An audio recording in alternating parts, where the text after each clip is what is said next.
प्यारे श्रोताओं, आज हम आपको सुनाने वाले हैं जीवित पुत्री का व्रत कथा। आज हम आपको जितिया व्रत की 2 प्रचलित कथाएं सुनाएंगे और इसके साथ ही हम आपको ये भी बताएंगे कि जितिया व्रत में बांधे जाने वाले धागे का विसर्जन कैसे करना चाहिए। आज जितिया व्रत रखा जा रहा है, इसलिए इस कथा को जरूर सुने। जितिया व्रत की पौराणिक कथा इस प्रकार है।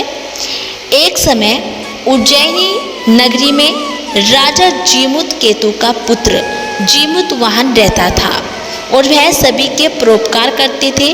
जीमुत वाहन के पिता ने जब उनको राजपाट सौंपा, लेकिन उनका मन राजपाट में नहीं लगता था। यही वजह थी कि वह राज्य का भार अपने भाइयों को देकर वन में पिता की सेवा करने चले गए और वन में जीमुतवान को मल्यावती राजकन्या मिली। दोनों को एक दूसरे से प्रेम हो गया और एक दिन जब वन में भ्रमण करते हुए जीमुतवान काफ़ी आगे चले गए, तब उन्हें एक वृद्धा विलाप करते हुए दिखी। पूछने पर वृद्धा ने रोते हुए बताया कि मैं नागवंश की स्त्री हूँ, मुझे एक ही पुत्र है। पक्षीराज गरुड़ के कोप से मुक्ति दिलाने के लिए नागों ने यह व्यवस्था की है कि वे गरुड़ को रोजाना भक्षण के लिए एक युवा नाग सौंपते हैं। आज मेरे पुत्र शंखचूड़ की बलि का दिन है। आज मेरे पुत्र के जीवन पर संकट है और थोड़ी देर बाद ही मैं पुत्रहीन हो जाऊंगी। एक स्त्री के लिए इससे बड़ा दुख क्या होगा। उसके जीते जी उसका पुत्र न रहे।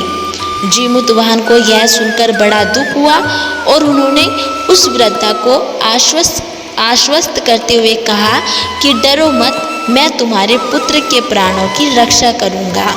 आज उसके स्थान पर स्वयं मैं अपने आप को उसके लाल कपड़े में ढककर वंध्यशिला पर लेटूंगा ताकि गरुड़ मुझे खा जाए, पर तुम्हारा पुत्र बच जाएगा।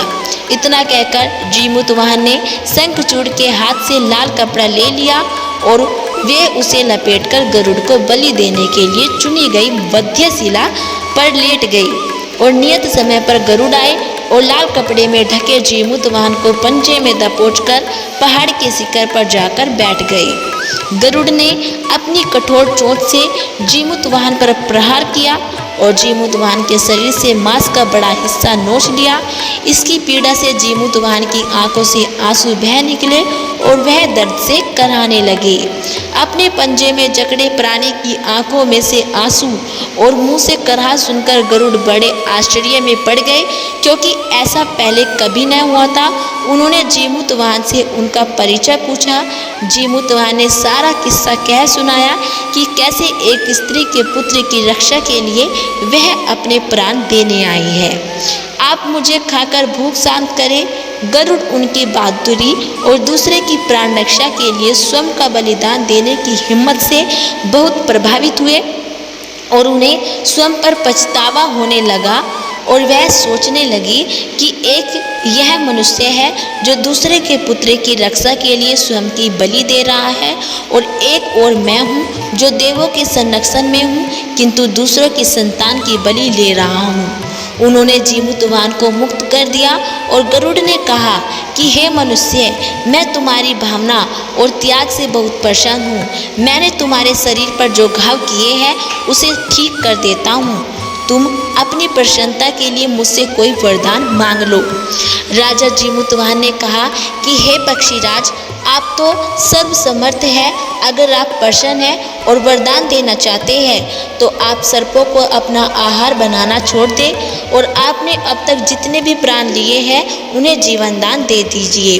गरुड़ ने सबको जीवनदान दे दिया और नागों की बलि न लेने का वरदान भी दिया और इस प्रकार जीमुतवाहन के साथ से नाग जाति की रक्षा हुई और गरुड़ ने कहा कि तुम्हारी जैसी इच्छा है वैसा ही होगा।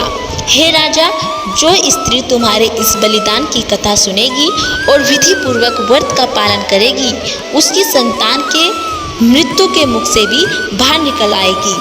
तब से ही पुत्र की रक्षा के लिए हर साल आश्विन मास के अष्टमी तिथि पर जीमूत वाहन की पूजा शुरू हो गई और यह कथा कैलाश पर्वत पर भगवान शंकर ने माता पार्वती को सुनाई थी और जीवित पुत्रिका के दिन भगवान श्री गणेश और माता पार्वती और भगवान शिव जी की पूजा भी की जाती है और साथ ही यह कथा भी सुनी जाती है जो हमने आपको सुनाई। और अब जान लेते हैं जीवित पुत्रिका व्रत की दूसरी प्रचलित कथा क्या है। जितिया व्रत की दूसरी प्रचलित कथा इस प्रकार है। यह कथा चील और सियारन से जुड़ी हुई है। चीलों सियारों की कथा इस व्रत में सुनना बहुत ही ज़्यादा लाभकारी होता है। यह कथा इस प्रकार है। एक वन में सेमर के पेड़ पर एक चील रहती थी और पास की झाड़ी में एक सियारिन रहती थी। दोनों आपस में दोस्त थी और चीलो सियारिन से इतना प्यार करती थी कि वो जो कुछ भी खाने को लेकर आती थी उसमें से सियारिन के लिए जरूर देती थी। इस तरह दोनों हंसी खुशी दिन बिता रहे थे। एक बार वन के पास गांव में औरतें जीवउतिया पूजा की तैयारी कर रही थी। चीलो ने उसे बड़े ध्यान से देखा और अपनी सखी सियारों को भी बताया। फिर दोनों सहेलियों ने तय किया कि वे भी यह व्रत करेगी। सियारों और चीलों ने जीवउतिया का व्रत रखा और बड़ी निष्ठा और लगन से मंगल कामना करके पूरे दिन निर्जला व्रत रही। मगर रात होते ही सियारिन को भूख प्यास सताने लगी। जब बर्दाश्त न हुआ तो जंगल में जाके उसने मांस और हड्डी पेट भरकर खा लिया। चीलों ने हड्डी चबाने के कड़कड़ की आवाज़ सुनी तो पूछा कि यह कैसी आवाज़ है। सियारिन ने कह दिया कि बहन भूख के मारे पेट गुड़गुड़ा रहा था और यह उसी की आवाज़ है। लेकिन चीलों ने सियारिन का झूठ पकड़ लिया और उसने सियारिन को खूब लताड़ा कि जब व्रत नहीं हो सकता तो संकल्प क्यों लिया था। चीलो रात भर भूखे प्यासे रहकर व्रत पूरा किया और अगले जन्म में दोनों मनुष्य रूप में राजकुमारी बनकर सगी बहनें हुई। सियारिन बड़ी बहन हुई और उसकी शादी एक राजकुमार से हुई। चीलो छोटी बहन हुई और उसकी शादी उसी राज्य के मंत्री पुत्र से हुई। बाद में दोनों राजा और मंत्री बने। सियारिन के जो भी बच्चे होते थे मर जाते थे, जबकि चीलो के बच्चे स्वस्थ और हट्टे कट्टे रहते थे।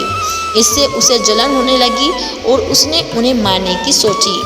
उनका सिर कटवाकर डब्बे में बंद करा दिया और वह भी शीश मिठाई बन जाती थी और बच्चों का बाल तक बाका नहीं होता था। इस तरह सियारन की बहन के बच्चों और उसके पति को मारने की कोशिश विफल हो गई और आखिरकार देवयोग से उसे भूल का आभास हुआ और उसने क्षमा मांगी और बहन के बताने पर जीवित पुत्री का व्रत विधि विधान से किया तो उसके पुत्र भी जीवित हो गए। तो प्यारे भक्तों, ये थी जीवित पुत्री का व्रत की दो प्रचलित कथाएं। अब जान लेते हैं कि जितिया व्रत में बांधे गए धागे का क्या करना चाहिए। यदि आपने भी जितिया व्रत रखा है तो उस धागे का विसर्जन इस प्रकार करें जिस प्रकार हम आपको बताने वाले हैं। जितिया व्रत केवल धार्मिक आस्था से जुड़ा पर्व नहीं है, बल्कि यह मातृत्व और संतान के बीच के रिश्ते को मजबूत करने वाला त्योहार है। और खासकर बिहार, झारखंड, उत्तर प्रदेश और नेपाल के कुछ हिस्सों में इसका पालन बहुत श्रद्धा से किया जाता है और माताएं 3 दिनों तक व्रत करती है और इस दौरान वे बच्चे को जितिया का धागा पहनाती है और इस धागे को पहनाना संतान की सुरक्षा और दीर्घायु का प्रतीक माना जाता है। तो आइए जानते हैं कि इस व्रत में धागे का विसर्जन कैसे करना चाहिए।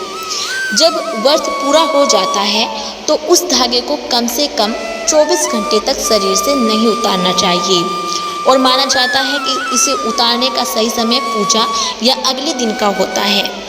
उतारने के बाद इस धागे को कहीं भी साधारण तरीके से नहीं फेंकना चाहिए, बल्कि कुछ नियमों का पालन करना चाहिए, जो नियम हम आपको बताने वाले हैं।